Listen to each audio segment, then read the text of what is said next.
আসসালামু আলাইকুম রহমতুল্লাহ। প্রিয় দর্শক, কেমন আছেন? আশা করি ভালো আছেন। প্রিয় দর্শক, ১৯তম শিক্ষক নিবন্ধন নিয়োগ বিজ্ঞপ্তি প্রকাশের সম্ভাব্য সময় জানা গেল ১৪ সেপ্টেম্বর ২০২৫ ৩টা ১৫ এই প্রতিবেদনটি প্রকাশিত হয়েছে। প্রিয় দর্শক, বেসরকারি শিক্ষা প্রতিষ্ঠান প্রবেশ পর্যায়ে শিক্ষক নিয়োগের বিজ্ঞপ্তি চলতি বছর প্রকাশ করা হতে পারে। পরীক্ষার নম্বর বিন্যাস, সিলেবাস সহ অন্যান্য বিষয় চূড়ান্ত হওয়ার পর বিজ্ঞপ্তি প্রকাশ করা হতে পারে। রবিবার ১৪ সেপ্টেম্বর বেসরকারি শিক্ষক নিবন্ধন ও প্রত্যয়ন কর্তৃপক্ষ এনটিআরসির একটি সূত্র দ্য ডেইলি ক্যাম্পাসকে জানিয়েছেন, পরীক্ষা পদ্ধতি, নম্বর বিন্যাস, সিলেবাসের বিষয়টি এখনও চূড়ান্ত হয়নি। এনটিআরসির বোর্ড সভা এবং শিক্ষা মন্ত্রণালয়ের অনুমোদনের পর এই বিষয়গুলো চূড়ান্ত করা হবে। এর আগে ১৯তম নিয়োগ বিজ্ঞপ্তি প্রকাশ করা সম্ভব হবে না।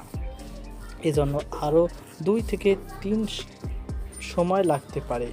এখানে ২ থেকে ৩ মাস কিংবা অন্য কিছু, এটাই বুঝিয়েছে। প্রিয় দর্শক, নাম অপরিচিত থাকার শর্তে এনটিআরসির এক কর্মকর্তা বলেন, বেসরকারি শিক্ষা প্রতিষ্ঠানে এন্ট্রি লেভেল শিক্ষক নিয়োগের বিধিমালা এখনও চূড়ান্ত হয়নি। পরীক্ষা পদ্ধতি, নম্বর বিন্যাস সহ অন্যান্য বিষয় চূড়ান্ত হওয়ার পর নতুন বিধিমালায় প্রণয়ন করা হতে পারে। পরীক্ষার যাবতীয় বিষয় নির্দিষ্ট করতে আরও কিছুদিন সময় লাগবে। আগামী নভেম্বর মাসের মধ্যেই নতুন নিয়োগ বিজ্ঞপ্তি প্রকাশ করা হতে পারে। তবে এটি একেবারেই প্রাথমিক একটি ধারণা। বিধিমালা চূড়ান্ত হলে তখন বিজ্ঞপ্তি প্রকাশের চূড়ান্ত সময় জানা যাবে।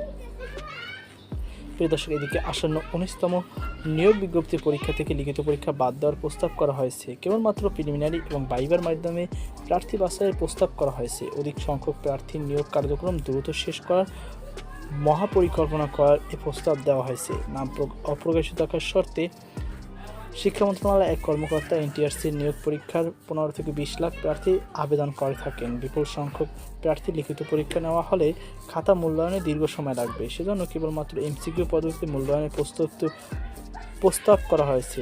ওএমআর শিট মূল্যায়ন করতে সময় লাগে না, ফলে দ্রুত প্রার্থী বাছাই করা সম্ভব হবে। এমসিকিউ পদ্ধতিতে পরীক্ষা হলেও প্রশ্নের মান কঠোর করা হবে। স্কুল বিভাগের জন্য ১০০ সাবজেক্টিভ এবং ১০০ জেনারেলের চিন্তাভাবনা রয়েছে। স্কুল ও কলেজ, মাদ্রাসা, কারিগরি ৩ বিভাগের জন্য ২০০ নম্বরের পরীক্ষার প্রস্তাব করা হয়েছে। যদিও স্কুল, কলেজ এবং কারিগরিতে ১০০ নম্বর সাবজেক্টিভ এবং ১০০ নম্বরের জেনারেল এবং মাদ্রাসার জন্য ১৪০ নম্বর সাবজেক্টিভ এবং ৬০ নম্বরের জেনারেল করার প্রস্তাব করা হয়েছে। তবে এভাবে বিভাজন করলে বৈষম্য তৈরি হতে পারে বলে মনে করছেন শিক্ষা মন্ত্রণালয়। এজন্য ৩ বিভাগের জন্য নম্বর প্যাটার্ন একই রকম রাখার চিন্তাভাবনাও করা হচ্ছে।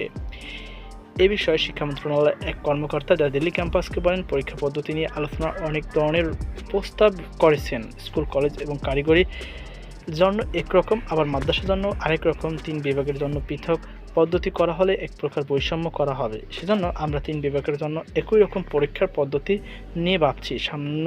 সামনে এনটিআরসির বোর্ড সভায় বিষয়টি নিয়ে আলোচনা করা হতে পারে। পরবর্তীতে মন্ত্রণালয় সভায় এটি চূড়ান্ত করা হবে। যুক্ত হতে পারে ভাইবার নম্বর।